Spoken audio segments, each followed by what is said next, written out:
Estamos de regreso en Relación Abierta y ya tenemos sentado con nosotros a José Luis Tapia. Él es economista, él es liberal y ¿será iluso o no? ¿Tú crees, José Luis, que Dina Boluarte ahora es una mujer de derechas que desprecia a los estados fallidos como Venezuela, Cuba y Nicaragua? Lo he repetido tantas veces que ya me he quedado como mantra.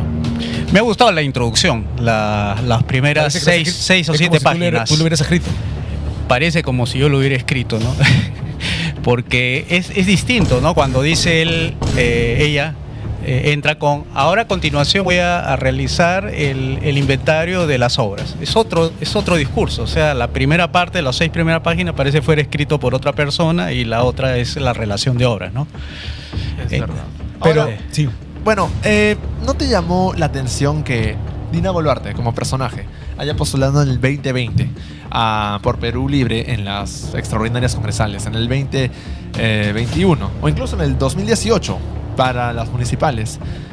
Defendiendo a Cerrón, defendiendo a Perú Libre, La defendiendo nueva a esa constitución, por la ideología constitución. que se escribe marxista, leninista, maoísta y ahora esté, oh sorpresa, criticando a Cuba, Venezuela y Bolivia, precisamente los Y tótems defendiendo la actual constitución. de Vladimir Cerrón. Bueno, eso le está pasando, me parece, a los gobernantes. Por ejemplo, el caso de Humala fue algo parecido, ¿no? Él estaba con la gran transformación, yo recuerdo, en la primera vuelta, y en la segunda vuelta lo transformaron más bien a él, ¿no? En lugar de transformar al país, cambió por la hoja de ruta. Entonces, lo que les quiero decir es que a lo que yo estoy pensando es que tal vez sea lo que nosotros estamos diciendo de las leyes malas. Las leyes secuestran a quienes gobiernan. Es decir, quisieran hacer ellos lo que quieren hacer, pero cuando están sentados sobre el caballo se dan cuenta que empieza a cambiar todo a partir del momento que empieza a gobernar, porque se sujeta a la Constitución, se sujeta a las leyes, y esas leyes son las que le impiden hacer gobierno, el gobierno que ellos quisieran, ¿no?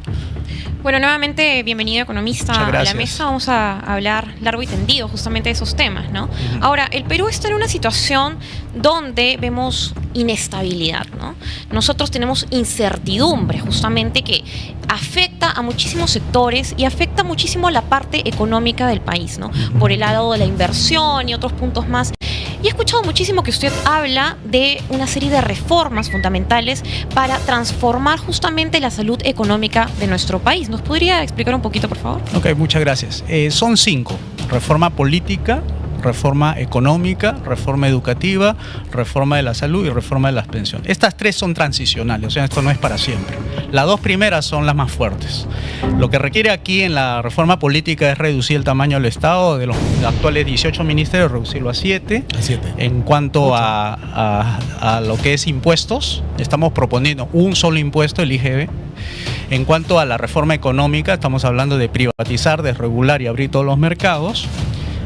Y regresar al patrón oro, algo que parece contraintuitivo, pero las tendencias van a ir por ese lado.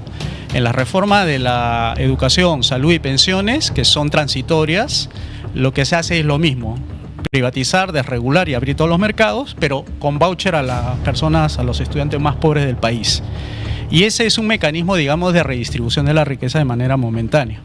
En el caso de la salud igual, se le entrega, así como en el caso de privatizar, desregular y abrir todos los mercados, en el caso de la salud se le entrega a los operadores naturales. Quienes son los profesores, maestros, y en el caso de la salud serían los médicos, directores, enfermeros, técnicos, etcétera. Y en el caso de las pensiones igual, en privatizar, desregular, abrir todos los mercados, y igualmente se entrega todos los activos a quienes correspondan, y eso se opera de manera natural en el mercado libre. O sea que lo que estamos hablando en la primera reforma, en la segunda reforma, sería gobierno limitado, mercado libre, y en las 3 reformas últimas sería propiedad privada. ¿Cuántos años estamos hablando para eso? Si hay apoyo popular, porque lo que se espera es que idealmente ganen en diputados, ganen en senadores, uno con 66 y el otro con 31, es que tengan la mayoría para derogar las leyes e implementarlo. Si tienes todo el apoyo popular, lo puedes hacer en 5 años, todo lo que es las medidas. Y los resultados empiezan desde el primer día, ¿no? Ok, empecemos entonces con el tema del IGB, ¿no? Por ejemplo, es por supuesto un único impuesto el que estaba proponiendo. He visto que hay muchas oposiciones en el asunto, ¿no? Por el tema de cómo va a conseguir o recaudar dinero el Estado, ¿no? Pero hay un punto fundamental, por supuesto, que es que hoy en día tenemos justamente recaudado gran cantidad de dinero y se gasta en muy buena parte en corrupción, ¿no? Entonces, ¿cómo, de alguna manera, recibiendo pues único impuesto, el IGB, nosotros vamos a poder tener una dinámica económica en la cual obviamente se van a realizar todos los gastos controlados y suficientes, pero sin pretender que pues tengamos tanto ingreso que al final termine pues en corrupción, ¿no? Las personas hoy en día, nuestras autoridades en municipios y demás manejan mucho dinero que al final pues termina en sus bolsillos, no se lo están gastando como se requiere, dinero, ¿no? Sí, los alcaldes. Es correcto. Lo que nosotros estamos proponiendo es justamente reducir el tamaño del Estado para reducir la atracción de los privados por querer esa torta. O sea, cuando tú cierras el espacio al sector estatal, lo que estás haciendo es desplazar todos los recursos hacia el sector privado. Porque cuando yo dije el único impuesto, estoy hablando más o menos de 100.000 millones. Es para cubrir esos 7 ministerios que estamos proponiendo. ¿El impuesto de renta lo eliminas? El impuesto, todo. Solamente te quedas con el IGB y eso cubre el resto. Ahora, cuando tú reduces ese aparato estatal al mínimo posible, lo que estás haciendo es que toda esa direccionalidad que antes había, la discrecionalidad del funcionario público, se vea cortado de acá a acá. Por supuesto. Entonces se acota y ahí tienes el funcionamiento de la Contraloría. Contraloría para el sector justicia, Contraloría para el sector obras públicas, Contraloría para seguridad. Esos presupuestos que son 100.000 son mucho más manejables desde el punto de vista técnico que los 252.000 millones de soles, que más o menos estamos así, donde hay muchas funciones que la Contraloría tiene que verificar y no lo puede hacer bien. Pero si tú te concentras en 3 funciones y a esa te dedicas a hacer la auditoría necesaria, eso se puede hacer un control más efectivo. Y además, ¿quién controla la Contraloría? El Congreso. O sea, el Congreso sería el que controla la Contraloría para preguntarle qué trabajo usted ha hecho para evitar los casos de corrupción, cómo usted ha implementado medidas que le permita a usted detectar a tiempo, prevenir y todo eso, ¿no? Claro, hay una suerte de concepto de enfoque, ¿no? Justamente el tema de controlar básicamente el dinero para que se administre correctamente y que al final se puedan pues construir obras adecuadas y ya no tengamos justamente las falencias que vemos hoy en día, ¿no? Que van a construir algo, van a modernizar un parquecito y al final pues no estamos viendo que las cifras vayan acorde, ¿no? Entonces hay un problema ahí que es sumamente importante. Ahora, yo me quisiera enfocar un poco en la inversión privada, ¿no? ¿De qué manera podemos impulsar un poco la inversión privada en el Perú? Mira, cuando decimos la reforma económica, lo que estamos creando son condiciones para atraer esa inversión privada, sea nacional o extranjera, no hay distinción ahí. Y para eso tienes que ordenar bien la casa, tienes que poner orden, justicia y libertad ahí. Y una vez que abres los mercados, pero abiertos de verdad, no lo que ahora es un remedor. ¿Ahora qué tenemos? No, ahora tenemos economía social de mercado, con 6 áreas bien definidas en la Constitución, dice lo que le autoriza al Estado a hacer eso. Pero cuando tú hablas de libre mercado, solamente el Estado se dedica a justicia, seguridad y obras públicas, el resto es la cancha abierta para el sector privado.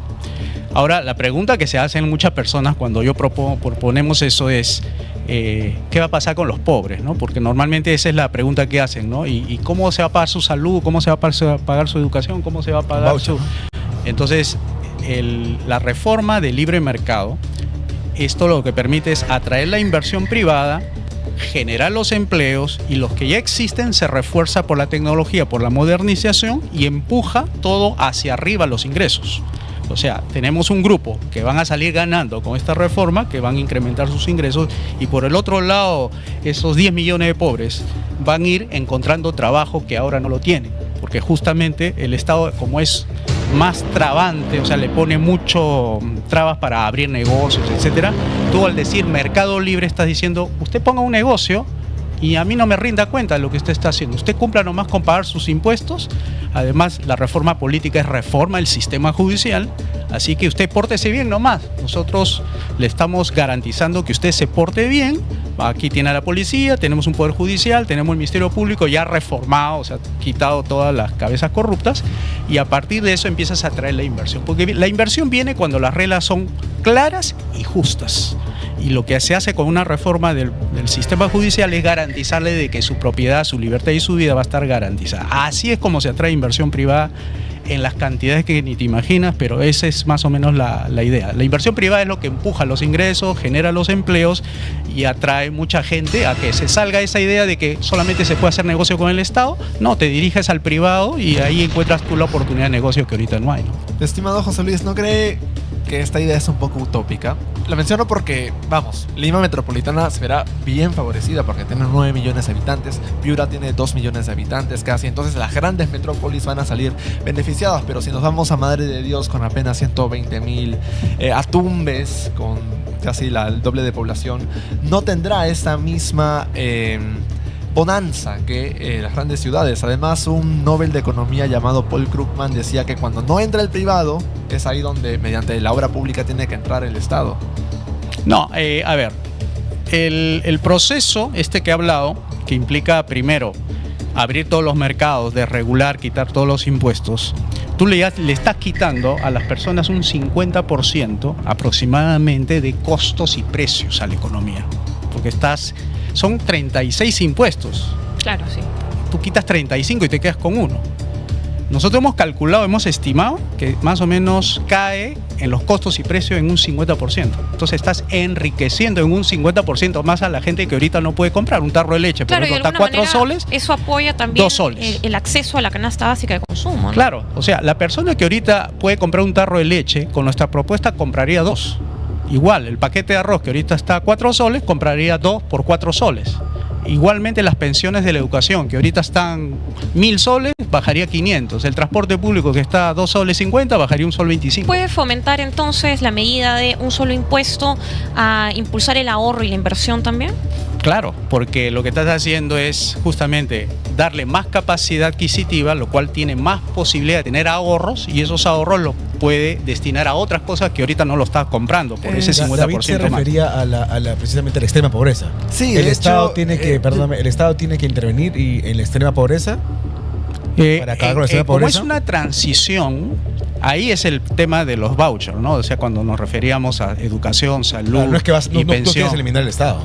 No, para nada. El Estado tiene que ser fuerte en la justicia, fuerte en la seguridad y fuerte en las obras públicas. Entonces, José Luis, sí. ¿cree genuinamente que un adulto de tercera edad que recibe pensión 65, un alumno que está en beca 18, un conjunto de niños que recibe programas de Caliguarma, ahora Guasimicurna, o una mujer violentada del Centro de Emergencia Mujer del Ministerio de la Mujer, va a aplaudir estas medidas? Porque la reducción drástica de ministerios, que estoy seguro que incluye MIDIS y poblaciones vulnerables, le va a afectar directamente, ¿no? Mira, lo que le va a afectar son los interesados que esos programas se mantienen. O sea, me refiero que no todos reciben. Es mentira que todos reciben. Hay una filtración de lo que se llaman los programas sociales. Quiere decir, tú pones 100% y se queda en el camino 45%. O sea, le llega 65% nada más a la gente. Y a eso que le llega, hacen tráfico de esos programas sociales. Quiere decir que una parte de la leche, una parte del arroz, una parte del azúcar se lo quedan los que reparten. Y el resto le da a quienes se supone le estarían dando. Pero el resto no es cierto que llegue al 100%. Se quede 45% en el camino. Si o sea, mañana que son fueras presidente, ¿qué ministerios eliminarías de una vez? De una vez son más o menos 18 o 11 ministerios más o menos. ¿Cuáles son urgentes de eliminar? Lo vamos a poner al revés. ¿Con cuáles se quedan? Claro, ¿con cuáles nos quedaría? Interior, defensa, relaciones exteriores, justicia, hacienda, que ya no se llamaría economía, ayuda social y lo que se llamaría infraestructura. Con esos 7, nada más. Con eso hace más o menos 100.000 millones. Bueno, yo quisiera entender un poquito más o menos por dónde va la idea del libre mercado, ¿no? Porque usted nos ha hablado en algún momento, cuando he visto sus entrevistas, de un liberalismo clásico, ¿no? Entonces me gustaría un poco que nos comparta los enfoques que evidentemente está rescatando, ¿no? Para sus propuestas. Sí, la diferencia con libertarismo, por ejemplo, ¿no? Sí. Un sancochado, muchos no entendemos. Libertarismo es con Rothbard, 1950 para adelante. El liberalismo clásico es desde los fueros de las penínsulas ibéricas, de 1100 más o menos en la Edad Media. Entonces había pequeñas constituciones, por ejemplo en Navarra, Castilla, León, que le decían al gobernante: usted no puede cobrar impuestos sin consentimiento, sin representación, usted no puede hacer determinadas violaciones de derechos. Hasta ahí era un proto-liberalismo clásico. Después entran el liberalismo clásico, el que habla de John Locke, de la defensa de los derechos individuales frente al rey, absolutismo y todo eso, que dura hasta más o menos 1776, que se formaliza con la Constitución de Estados Unidos, y ahí se empieza a hablar ya de gobierno limitado. Inglaterra, como es una de las democracias más viejas del mundo, ellos lo tienen desde 1215. Desde Juan Sin Tierra, que también le dicen al rey, también usted no puede poner impuestos, usted no puede condenar, usted no puede hacer. Ya empezaron a limitarse al gobierno.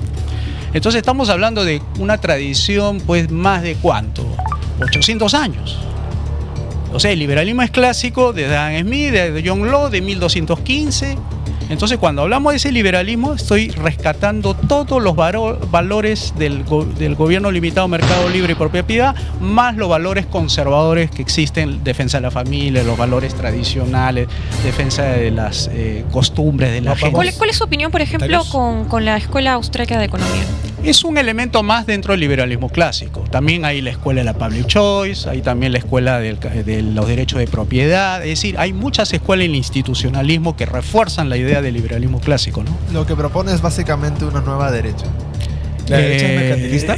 ¿La actual derecha? No, por supuesto que no. Estamos hablando, sí, cierto, una nueva derecha. Pero la que tenemos actualmente es mercantilista. No, esa derecha es mercantilista, esa está vendida al mejor postor, ¿no? Pero José Luis, ¿hay fallas en el mercado, usted considera, o es el mercado perfecto? No, el mercado es perfecto. Lo que fallan son las empresas y las personas. Cuando tú fallas, sale del mercado, ¿no? En la actualidad Bacus tiene, creo que, el 100% del monopolio en las bebidas alcohólicas, y 4 bancos del Perú controlan cerca del 80% de todas las transacciones. Sí. Entonces, si dejamos al libre mercado o eliminamos la SBS para reducir el Estado, ¿no se formarán monopolios? No, es al revés. Lo que está generando los monopolios son esas leyes malas que justamente he venido señalando. El Estado promueve monopolios. El Estado promueve un monopolio tipo Sedapal, un tipo Petroperú, promueve monopolios de los 4 bancos, promueve monopolios, también, ¿no? Oligopolios. La industria láctea es una salvajada. Yo, que le pongo a mis alumnos así el ejemplo, le digo: miren la normatividad de la industria láctea, y por eso solamente hay 3 empresas, Gloria, Nestlé y Laibe, y son más de 66 normas. Vamos con un comentario. Zucker: el peruano no necesita un libertario, necesita un pragmático. Eso ayudó a resurgir el Perú. Bueno, está bien, hay que ser pragmático en las circunstancias actuales. O sea, el Perú está pidiendo un cambio tremendo y hay que ser pragmático, así que hacerlo inmediatamente, el liberalismo clásico. ¿Pero te vas a quedar en las aulas, en la academia, o vas a postular como hizo Milei? Yo estoy ahorita afiliado al partido Sí Creo, de Carlos Spa. ¿Ah, sí estás con Carlos Spa? Sí, yo estoy afiliado desde el año pasado. A él lo conocimos porque revisamos su ideario y vimos que era lo mejor que había en ese momento. No sé si habrá después de él, pero hasta en ese momento su ideario era bastante compatible a las 5 reformas. No digo que 100%, pero es algo importante. ¿Y por qué no aparece en entrevistas? Él, porque está dosificando sí, es una estrategia de él, que no quiere quemarse demasiado rápido, como le pasó a Hernando de Soto, le pasó a Ñaño. ¿Lo puedes comprometer a que venga con nosotros? Sí, lo voy a hablar, le voy a decir: aquí hay unos jóvenes que quieren escuchar las ideas. Sí. ¿Cuál es su opinión con respecto a la gestión de Milei? Ha mentido. Dijo que iba a meter bomba al BCR, no lo ha puesto. Dijo que iba a dolarizar, no lo ha puesto. Dijo que iba a liberalizar, no lo ha hecho. Entonces hay muchas cosas que él mismo se ha contradecido y deja muy mal parado a los liberales, ¿no? A los liberales. ¿Ah, sí? A ver, José Luis, Javier Milei ha dejado mal parado a los liberales. Claro, por ejemplo, ese famoso cepo. Ha mentido. No es que el cepo ha desaparecido, ha quedado para las personas jurídicas. Solamente a las personas naturales les ha quitado. Pero a las personas que tienen traer dólares por utilidades, a eso todavía le tienen retenido. Tienen retenciones en las exportaciones. Tiene un dólar controlado. Se ha endeudado más con el Fondo Monetario, con 20.000 millones. Y eso no lo digo yo, lo dice Roberto Kachanowski, lo dice, ¿cómo se llama? Giacomini, son gente que lo conoce muy de cerca. Él es liberal, él es libertario, él quiere la eliminación del Estado, es anarcocapitalista, ¿no? Ah, no, eso es otra cosa. El libertarismo es otra cosa, no es liberalismo clásico. Ahora es populismo de derechas, dirías tú. Sí, bueno, es muy irresponsable. Yo creo que él debería decir, no, soy libertario, creo en la ausencia del Estado, y si él dice que el Estado es una organización criminal, entonces ¿qué hace ahí? Jefe de una organización criminal. O sea, tiene contradicciones internas los libertarios, y eso me da pena, ¿no? ¿Cómo vas a postular al Congreso? No lo sé, porque eso es una decisión del partido. No sé si no lo descartas. No, por eso yo me he afiliado para hacer política. Pero, José Luis, quienes te seguimos ya hace varios años, hubo una experiencia previa llamado el Partido de Evolución. Sí. Y no sé si quedó en el vacío, si hubo una guerra civil, pero... Sí, toda inexperiencia pues conduce a resultados pues no esperados, ¿no? Entonces, cambio de enfoque de las personas, y bueno, pues se voltea la página y se sigue adelante, ¿no? Ahora estamos con el Movimiento 5 Reformas, ¿no? Ahora hablemos un poco sobre el dólar, ¿no? Y su impacto, lógicamente, en nuestro país, ¿no? Hay, como vemos, una dinámica global, hay pues muchos comentarios de parte de Trump, de parte también del presidente de la Reserva Federal, ¿no? Está en una disputa si se queda, si se va, y evidentemente todo eso crea también una incertidumbre a nivel internacional, ¿no? Y en nuestro país el dólar en este momento está bastante bajo, pero se estima que de suceder ciertos acontecimientos y a pasar pues temas de inversión, etcétera, se puede incluso llegar a niveles muy altos, ¿no? Superando los 4 puntos. Entonces, ¿qué nos puede comentar sobre esta fluctuación? Hoy día ha mantenido las tasas de interés. O sea, no ha recortado lo que esperaba Trump, porque para él tiene que recortarse para que la economía crezca, ¿no? ¿Por qué? Porque la inflación está alta. O sea, alta para ellos es 2, 3, 4%, es alta. Y lo que ha hecho el presidente de la Reserva Federal es lo que todo presidente debe hacer, mantener la inflación baja. Y eso se recorta cuando tú bajas la inflación. Pero ahorita como está alta, ¿qué va a estar recortando? Cuando uno dice recortar, ¿saben lo que significa en la práctica? Significa inyectar dinero para hacer que la tasa de interés baje. Inyectar dinero en un proceso inflacionario. Claro, porque al final de cuentas hay más dinero moviéndose en la economía. Exacto. Entonces, lo que le está pidiendo Trump es inyecta más dinero de manera inorgánica. ¿Qué importa que cause inflación? Pero yo quiero que las inversiones privadas y el consumo privado aumente. O sea, él prefiere lo que se llama el aumento del consumo, el aumento de la inversión, pero no le interesa la inflación. O sea, el poder adquisitivo, como dice Mises, ¿no? Mises habla del poder adquisitivo y no de inflación. Entonces, esa disputa de él, y felizmente no ha cedido el señor Powell, es que le da predictibilidad. ¿Por qué creen que se está viniendo los dólares de Estados Unidos acá al Perú y a otros países emergentes?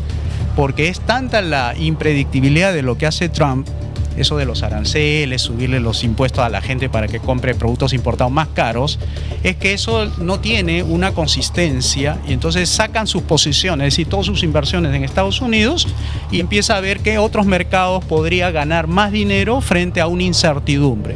Entonces se meten capitales de corto plazo en el Perú, y llegan los capitales, y además con las exportaciones, y hace que haya más oferta de dólares. Y cuando hay más oferta de dólares, el tipo de cambio se te empieza a caer. Sí. Hasta 3.50 me imagino caerá, ¿no? Volviendo al tema del mensaje de Dina Boluarte, ¿crees que ella haya calificado de estados fallidos a estos países izquierdistas perjudique a la derecha en las siguientes elecciones? Porque se está abrazando a la derecha, ¿no? Para los que criticamos y decimos que ella no es de derecha, estas declaraciones no ayudan mucho, ¿no? Claro, es una parte, algo importante, ¿no? Pero no le veo tampoco, digamos, ya, ¿qué propone cuando dice Estado fallido? Propone que un gobierno limitado, un mercado libre, una propiedad privada, Zamora va a quedar en la crítica. Embajador acá, ¿no? De Cuba. Claro, va a quedar en la crítica, va a quedar como una persona que habla mal de otros países, pero no propone una salida. Por ejemplo, si le hubiera dicho al señor a Luis Arce, señor, nosotros le proponemos, en lugar de Estado fallido, un gobierno limitado. Haga esto y nosotros lo estamos haciendo, nos está yendo bien, miren las inversiones cómo crece. A nadie, ¿no? Entonces, si hubiera hecho eso, tendría autoridad capacidad moral para hacer eso, ¿no? Pero José Luis, hace unos meses Dina sí propuso eliminar 14 programas sociales, eventualmente fusionar ministerios. Entonces, sin querer, no está aplicando un discurso, no digo en la práctica, pero un discurso cercano a la nueva derecha. Yo creo que lo que ha estado proponiendo es Salardi, no Dina Boluarte. Salardi era el que proponía la unificación de todos los programas. Dina dejó Ministerio de Infraestructura, con lo que iba a eliminar varios programas. Aunque eso ya venía desde atrás, ¿eh? O sea, lo importante es que la señora le bajó el dedo al señor Salardi, porque el señor Salardi estaba haciendo un poco de eficiencia gubernamental, bajarle gastos, todo eso, y lo sacó. Y lo ha puesto a Raúl Pérez Reyes, ¿no? Mucho esta idea de nueva derecha, claro, algunos se pueden aplaudir, pero si vemos la nueva derecha, no sé, en Estados Unidos, Trump dijo que va a poner control de precios a las farmacéuticas. La nueva derecha en el Reino Unido, Nigel Farage dijo que quiere nacionalizar algunas empresas estratégicas que están en manos privadas. La nueva derecha en Argentina, eso no es derecha, ¿no? Milei propuso controlar a las clínicas privadas. Entonces, esa nueva derecha se va a volver, no sé si estatista, se va a volver tarde o temprano populista. Nosotros le hemos puesto derecha buena. O sea, en lugar de derecha, nueva derecha, derecha buena, la verdadera, la buena. Porque si decimos la nueva, puede ser lo que tú dices, ¿no? Se confunde más la gente porque piensan que la nueva derecha es así, que acepta el control de precios, acepta incluso parte del manifiesto comunista. Una verdadera, ¿no? Derecha, ¿no? Sí, verdadera podría ser una palabra, pero buena derecha nosotros o derecha buena. ¿Trump es de derecha? Plata. ¿Trump es de derecha? Bueno, no es de izquierda porque tienes a Obama ahí, tienes a la señora, ¿cómo se llama? Cortés, la señorita o señora Cortés, que es también así como Kamala Harris, que es mucho más de izquierda. Ocasio Cortés. Ocasio Cortés, perdón. Entonces, ellos sí son de izquierda extrema. Ahora Trump es todo lo opuesto, es antiprogresista. Es un nacionalista. ¿no? Nacionalista antiprogresista. Proteccionista también. ¿Y qué opinas del proteccionismo de Estados Unidos? Muy mal, lo descalifica de su libro con Kiyosaki cuando habla de libre comercio, de las bondades del libre comercio. Pero a la hora de la práctica empieza a hacer todo lo contrario. Y en esta llamada guerra comercial entre Estados Unidos y China, ¿cómo ves el panorama? Muy mal también. ¿Quién pierde? ¿El usuario? Pierden los ciudadanos de esos países, ¿no? O sea, esa guerra arancelaria significa paga más tu ciudadano chino, paga más tu ciudadano americano. ¿Qué opinas de los BRICS? De los BRICS, una buena idea, pero por el lado del patrón diferente al dólar. Ojalá que vayan por el patrón oro, que esa es la idea, ¿no? Porque Rusia está comprando oro, China está comprando oro, Suiza está comprando oro, India está comprando oro, porque quiere tener su reserva no de papel, moneda, sino de oro. ¿Cuál es la postura? Como era antiguamente, ¿no? Claro, eso es. ¿Cuál es la postura de Sí Creo ante postura de izquierda, como la de Vicente Lanoca, que dice que Dina Boluarte le dio un golpe a Pedro Castillo y que Pedro Castillo se encuentra injustamente encarcelado? Interesante, ¿no? Porque está poniendo otra narrativa ahí. Y digo interesante porque es la confrontación lo que va a ser, digamos, el debate más rico. Lo que hay que sacar es la derecha mala del medio. No nos permite dialogar. Por ejemplo, a los liberales clásicos nos gustaría tener al frente a Cerrón y hacer un debate abierto, libre, igual con el señor Alanoca. Por ejemplo, en las elecciones, ¿te gustaría que Cerrón participe en las elecciones? A mí sí, me gustaría, porque a él le pondría ese elemento totalmente contrario a las propuestas de nosotros, ¿no? Y la gente compare. Antauro también. Sí, también, sí. ¿Por qué no? Sí, también. Que se modere un poco, que se modere nada más en su lenguaje, no sea tan soez, que no ataque a las personas, sino ataque a las ideas. Pero ¿por qué la izquierda, como Lanoca, como representante de la izquierda, no pueden calificar de dictaduras a Nicaragua, Cuba o Venezuela? Porque creo que tiene un compromiso con esos países, debe tener algún, digamos, un compromiso, me refiero ideológico, ¿no? No descalificar a sus propios camaradas de ellos, sino descalificar la derecha que ellos dicen, ¿no? El mercantilismo. ¿El Salvador es dictadura?